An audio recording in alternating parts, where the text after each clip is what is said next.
Hello, and welcome to Creative Banter, a creativity and philosophy-focused podcast where anything goes. I'm your host, Cody Schultz. Joining me is the one and only Ben Horn. In this episode, we are discussing how we change, not necessarily as artists, but from a kid to an adult, and how the mental difference isn't as straightforward as we may think. We also speak a bit about mental health and the consequences it has on how we change as well. Let's dive right into it, shall we?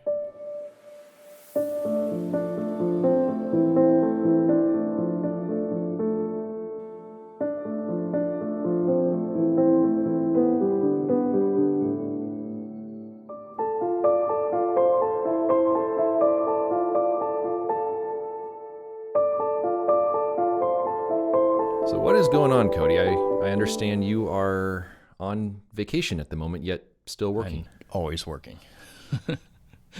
It's been nonstop vacation. It seems, for the past 3, almost a full month now, actually. And it's something. That's a lot for an introvert to be constantly out and about and going from one place to the next. You're going to need a vacation to recover from all this vacation. Luckily enough, the Smokies was isolated enough for me. And then I got back from that and went up to the mountains, and that was by far isolated enough. Most of that was on the motorcycle anyway. So this is I'm down at the beach now, and this is the only one that's kind of, I'm going to need a vacation from this one. Yeah, well, that's yeah. I can definitely very much relate to that.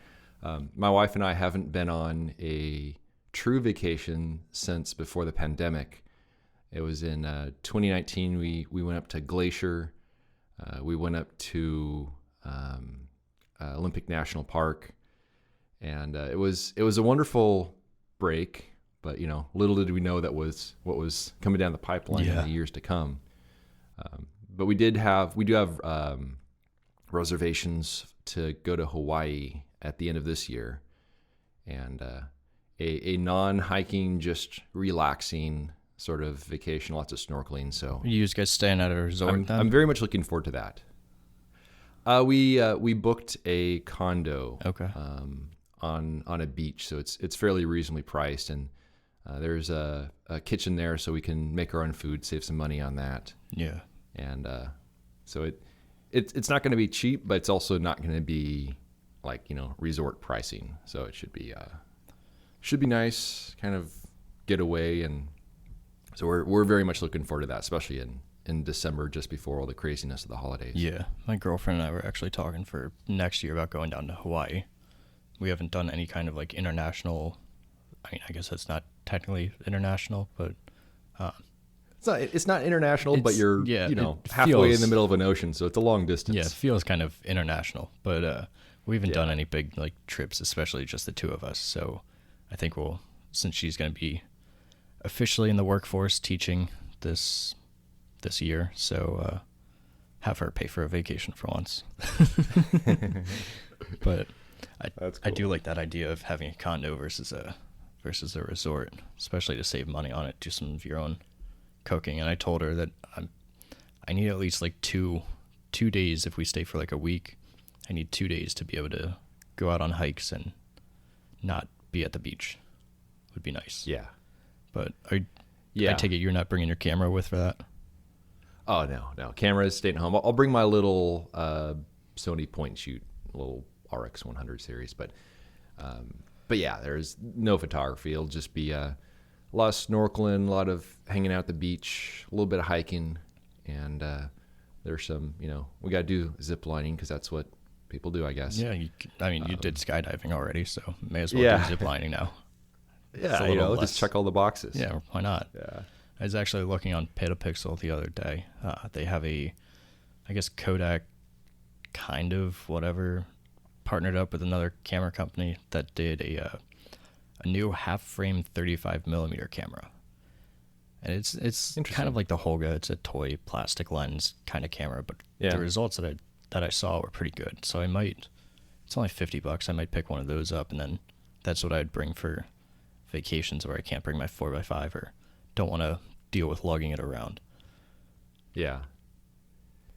Yeah, for me, if I'm in vacation mode, I'm just like photo mode out the door, and I'm just like happy to leave all that behind and just relax a little bit. I'm trying to do that. It's tough. Yeah. I mean, because of my Chamonix ground glass breaking, I didn't have it up in the mountains, and that's normally like the place that I do a lot of my photography. And then now that I'm at the beach, I don't necessarily miss it because it's not really my repertoire. But Yeah. still one of those deals of like, I could find some woods, I could find a tree to photograph. But no bear attacks at the beach yet?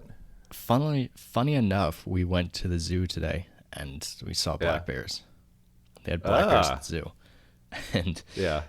we were walking around and we saw the one. And it's funny because my girlfriend at first thought that they were like brown bears and that they just didn't have them listed, that they had them there because black bears aren't always black. Yeah, they can be brown as well. Right. And she was laughing because the one, they had like lettuce out for it, and the bear walks by and plops down, and my girlfriend was like, hey, it was just like when it plopped down in front of your bag and ate it. Like, thanks for the reminder. Yeah, you're getting flashbacks from that. Luckily, though, I was able to find one of Gregory's bags. Like I said, they gave me that 25% off, which is very kind of them. And then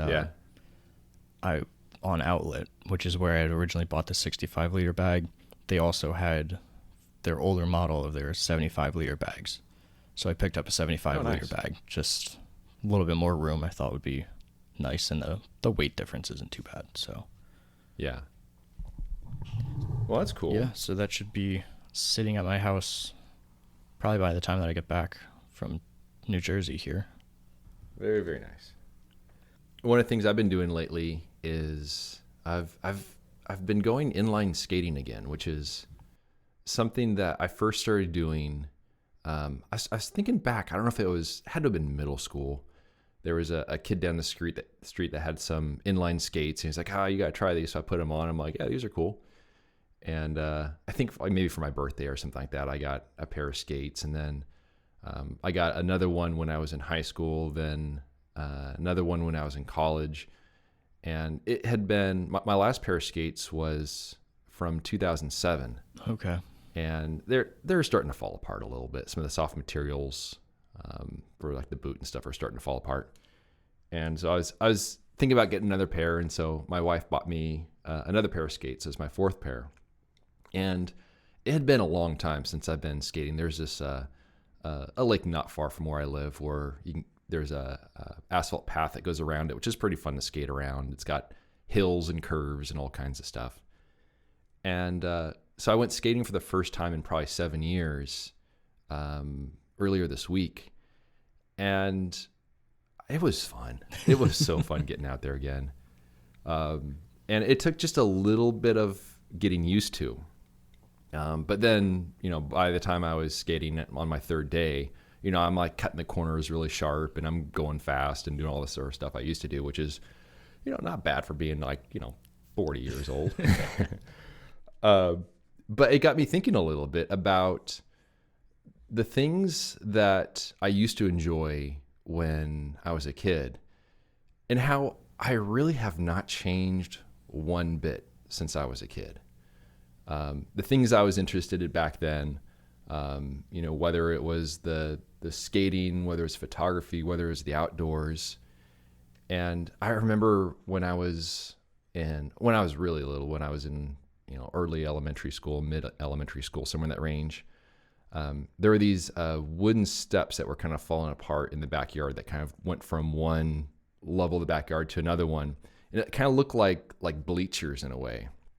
And me and one of the neighborhood kids, we would put on like this little show down there and pretend like there's bleachers. There's never anyone sitting on them. You couldn't even walk on them. They fall apart. But we used to call it the nature show. And so I was thinking, as a kid, what I was doing then, it's kind of like what I'm doing on YouTube. Yeah, a little bit. A little bit Yeah. of a nature show and of then, your own. that's actually popular. Exactly. And people actually want to watch. Yeah. And then still skating, I was into like Legos and dinosaurs and stuff like that as a kid. And I got to admit, I was sitting on the couch yesterday looking on the Lego website going, oh, there's some cool stuff out there now. Maybe I should get some of those. Which got me thinking that, I'm 40 years old now, but I still feel like I'm exactly the same as I was when I was a kid. Yet I hear people talk about how, they've changed so much as they've grown up. And so I'm curious to hear your viewpoint in terms of, do you still feel the same as when you're a kid? As how is that for you? I've definitely changed, especially on like mentality side, maturity side. But I think that goes without saying. Yeah. But I mean, as a whole, it's kind of tough because of the mental health issues that I went through with during high school, because those took a lot of my personality and really altered it from how I was as a kid. Because as a kid, especially when I was around like my mom, or like I remember I'd go on field trips in elementary school, and every single group photo, I'd never like take a nice photo. My mom always like half-heartedly scolded me for it, because every single photograph that I have from those field trips is me making like a goofy face or like messing around or something. And a lot of that went away through high school, through like late middle school, early high school. There's still quips of it, especially if I'm in like my close-knit like friend group, but it's not nearly as pronounced as what it once was. Yeah. At the same time, like you were saying, interests and all that, as a whole, no, nothing's really changed. I mean, I still am interested, like how you were, in nature and doing that kind of thing. I still love going up to the mountain house and riding around on four-wheelers and doing all of that fun stuff that we do. And especially now as I grow older, I want to continue holding on to that stuff. Yeah, for sure. I mean, it would be such a shame to all of a sudden just be like, you know what, too old to ride a four-wheeler around the woods and go zipping around and get all muddy and gross. But I don't think anyone, like I said, besides like the maturity thing, or unless you have like past trauma in your life, I don't think there's really anything that is going to cause mass amounts of change or alteration to how you were.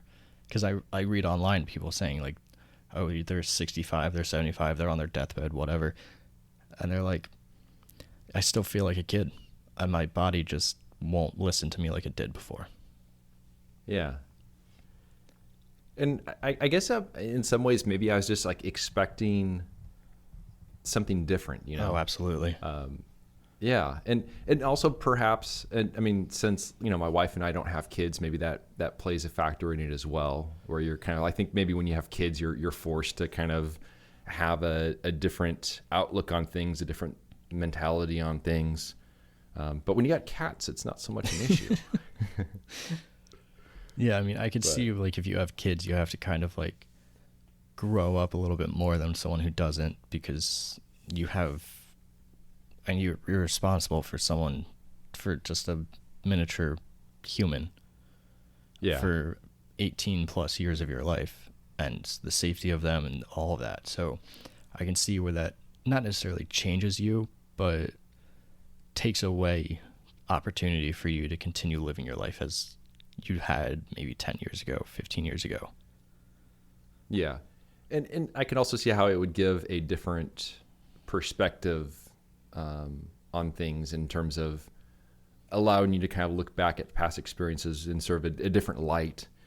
Though I will say that one of the things I do enjoy about the fact that I'm still interested in the same things as I was when I was a kid, is I think that curiosity when it comes to the outdoors and to photography, all that stuff is still alive. Yeah. And because you see people that just get so burnt out in life because, perhaps they're in a bad situation for one reason or another. And I just recently have been working on a Ask Me Anything for nature photographers network.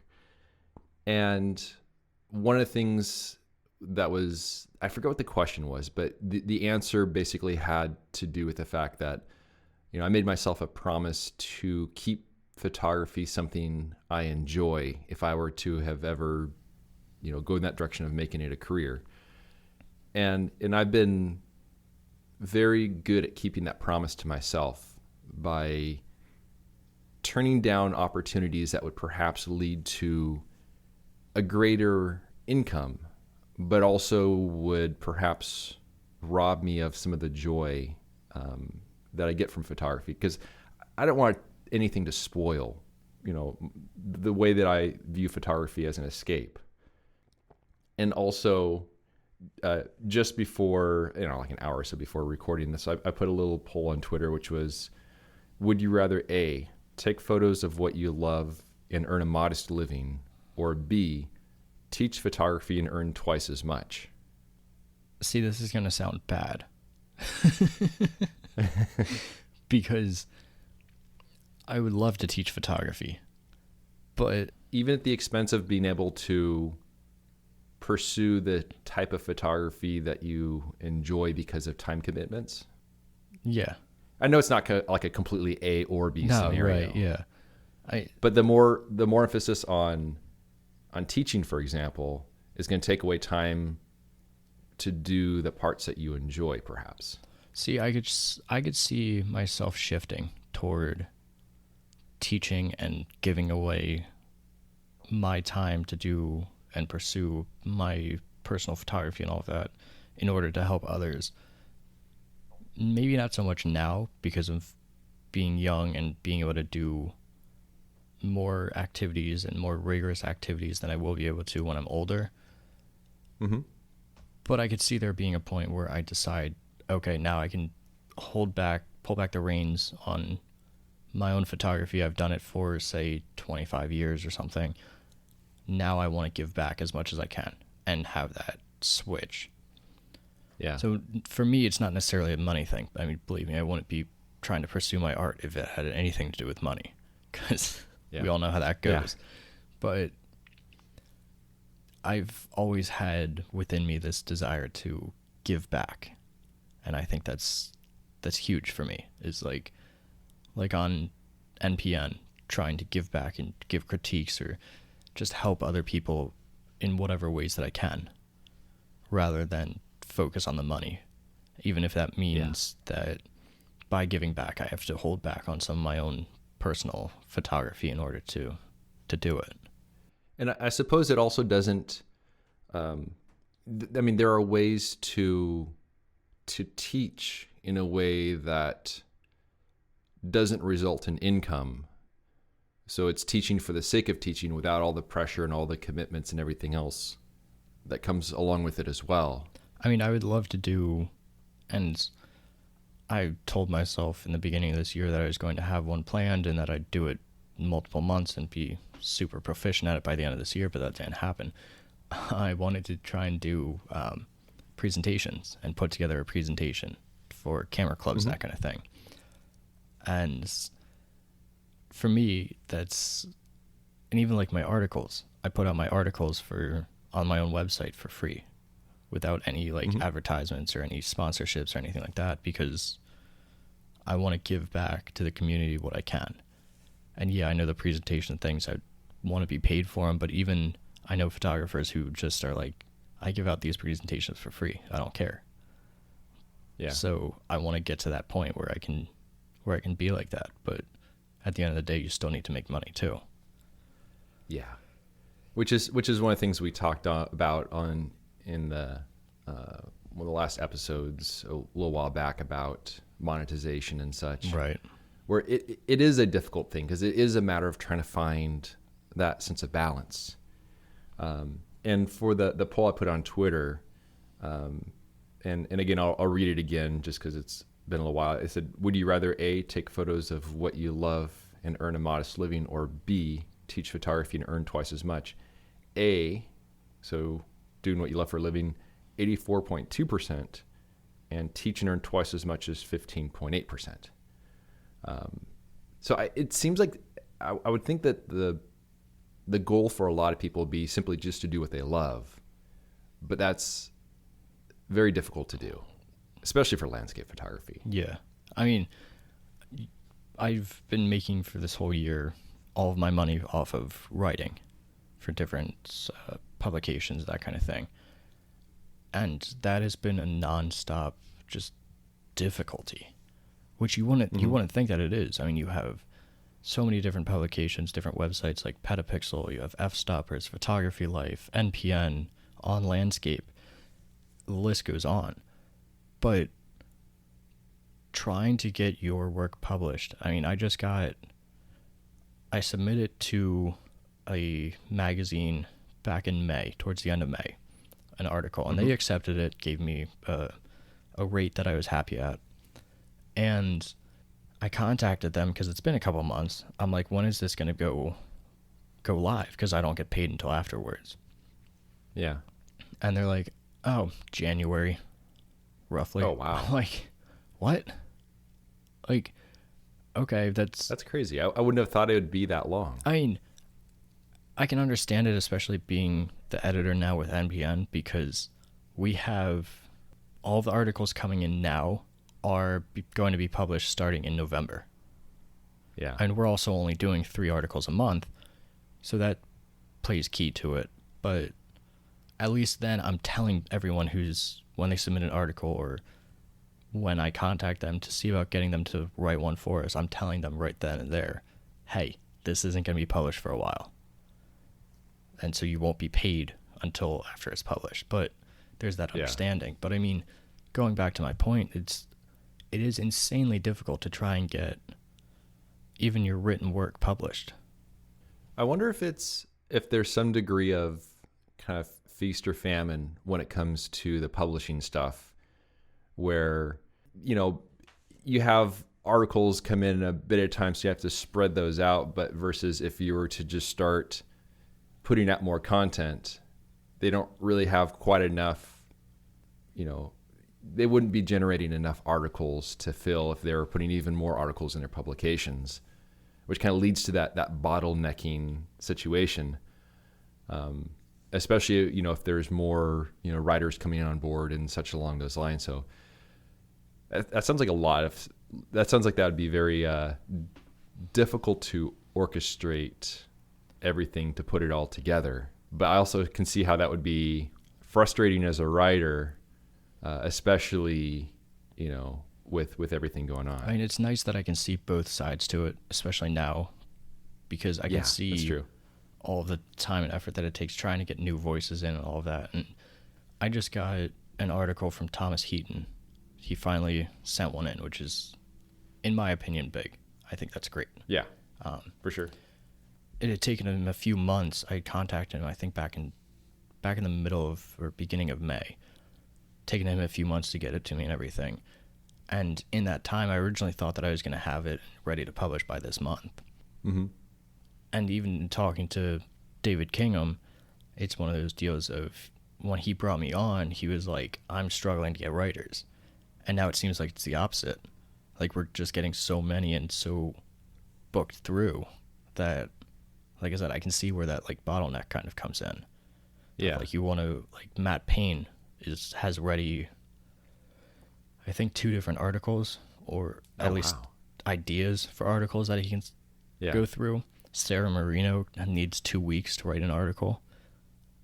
And I want to have them on, but at the same time, I'm like, I can only do so many at a time.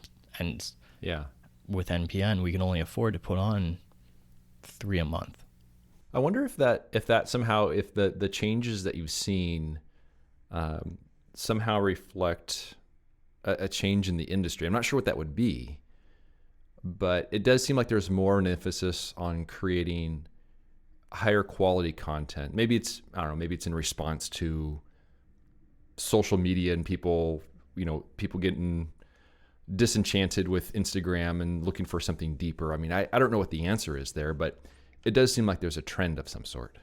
I could see that, like a trend toward especially people trying to make as much, how do I want to say this? I could see the trend where people want to bring in as much revenue as possible in as many different ways as possible. Yeah, very diversified. Right. So, I mean, if you're able to write an article for X amount of money for this magazine, even 3 times, 4 times a year, that's almost passive income. Yeah. And then trying to diversify that and supplement, especially after COVID, because of workshop attendance. I was talking to another photographer who he had planned out this workshop that was local, and it was more of a niche kind of area. It wasn't anything great, big, but he was like, yeah, no one attended, or no one even signed up. Huh. Which you can look at that 2 ways. You can look at that as, oh, because it's so niche. But it's not like he's a small name. So that's very interesting. So I think a lot of photographers kind of got kicked in the ass 2 years ago and are starting to realize, hey, I can't just rely on workshops for money. So I need to kind of diversify my revenue here. Yeah, because that truly is, when it comes to workshops, that truly is a feast or famine sort of situation, where if one workshop gets canceled for one reason or another, that's a sizable chunk of income that is gone and you can't replace.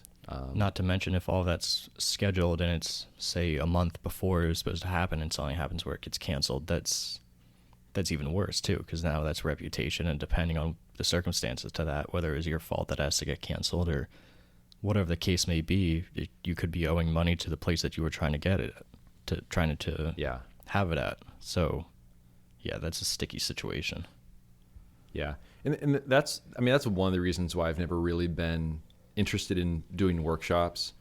Also because I am so incredibly introverted that I think a little piece of me would die every single time I led one. I'm surprised that Guy Tall even does workshops. Yeah, that actually is a very interesting thing. So I had been thinking, and I'm going to be going up to the Adirondacks for just I think 4-day camping trip in August, and I'm going to meet up with Chris Murray up there. And one of the things that I wanted to talk to him about was doing a kind of like a creator's retreat, kind of like a week long up in the Adirondacks, not necessarily focused on photography, but more focused on just being around other creators and talking photography, talking art, talking whatever, and going out here and there and just enjoying nature kind of deal as a group.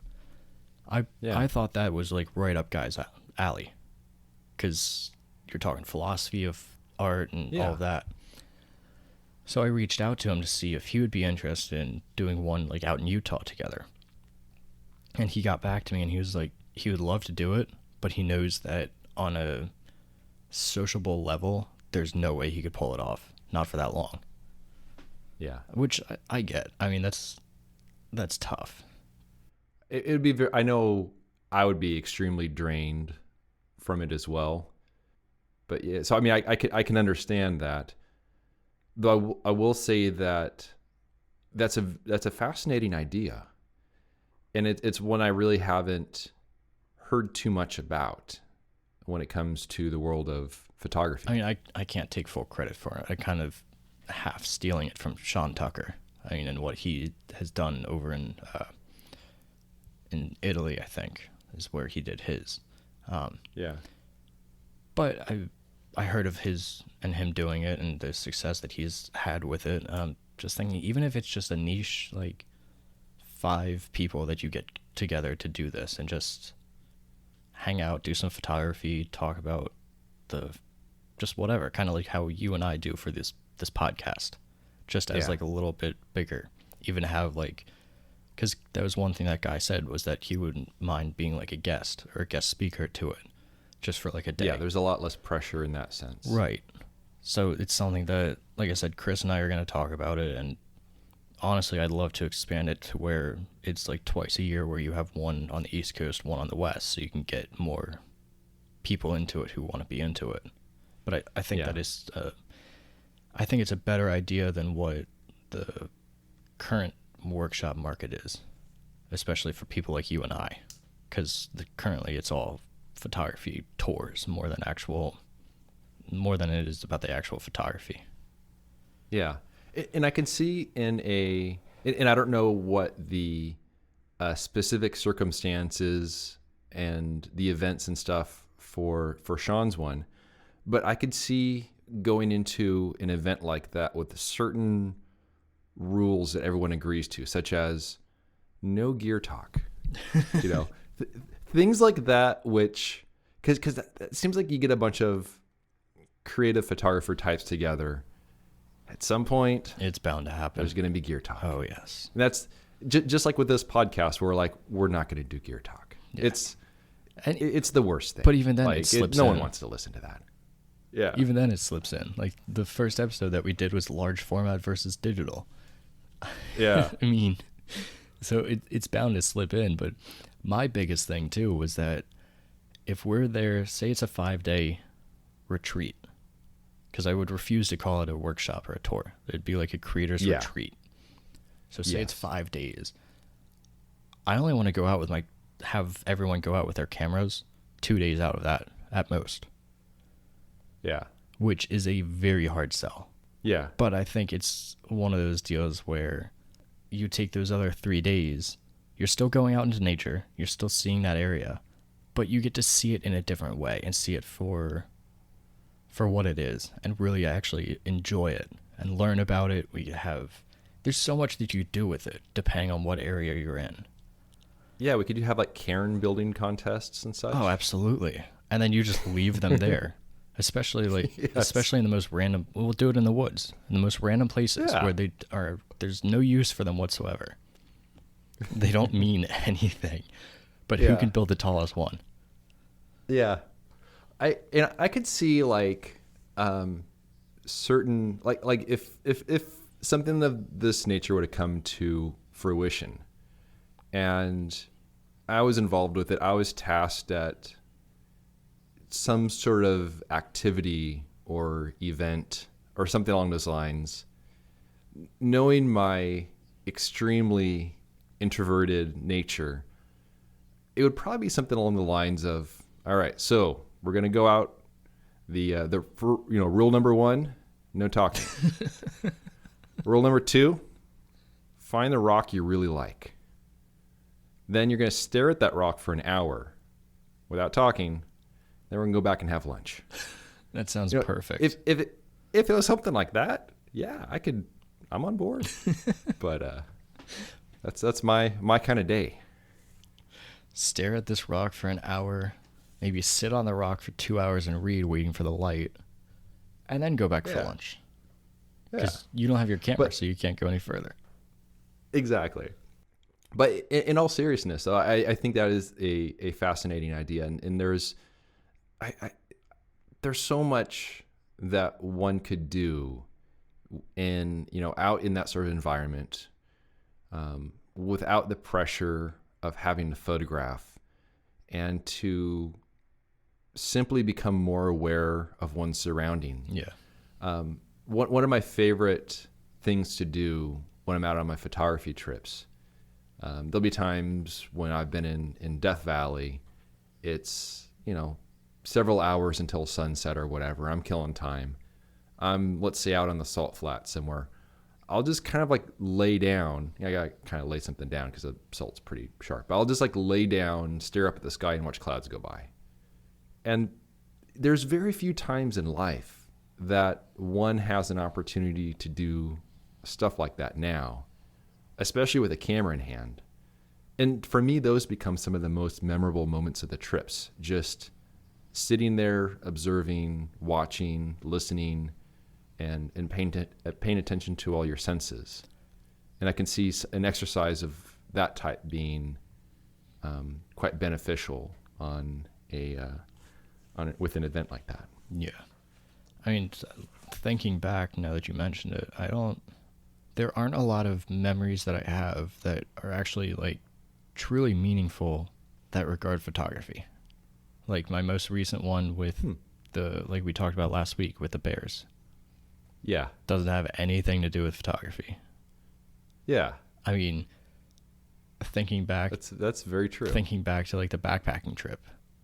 Yeah, I took a photograph, but it was 4 people hanging out in the middle of the woods just enjoying themselves. Just stuff like that. There's so much more to life and to even nature specifically than taking photographs of it.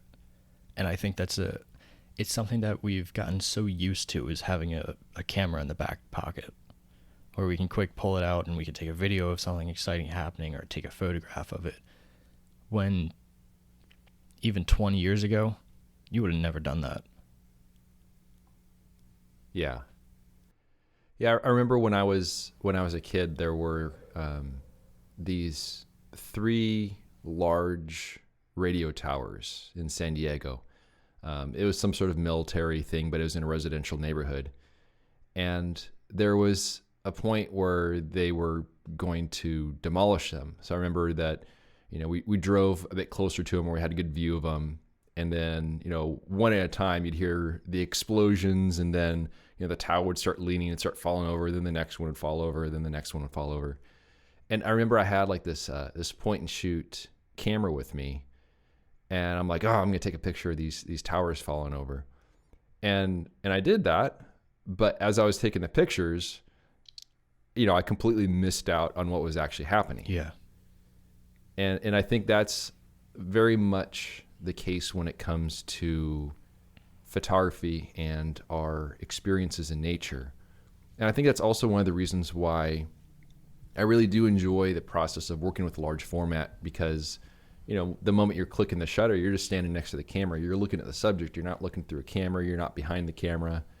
The camera just kind of is there, but it disappears. It almost feels like it's not part of the equation at all, as you're just, making eye contact with the subject and just waiting for those leaves to freeze, and then clicking the little magical shutter button in your hand and making your exposure. And so I think that's part of the process why I do enjoy being able to connect with nature, but it's especially those times when we don't have the camera. I think that's really would be far more important, and something that would build those memories as well. Yeah, and I think, like you said, large format just really helps with that. I mean, even like you said, during the process of it, and you're still so encompassed within nature.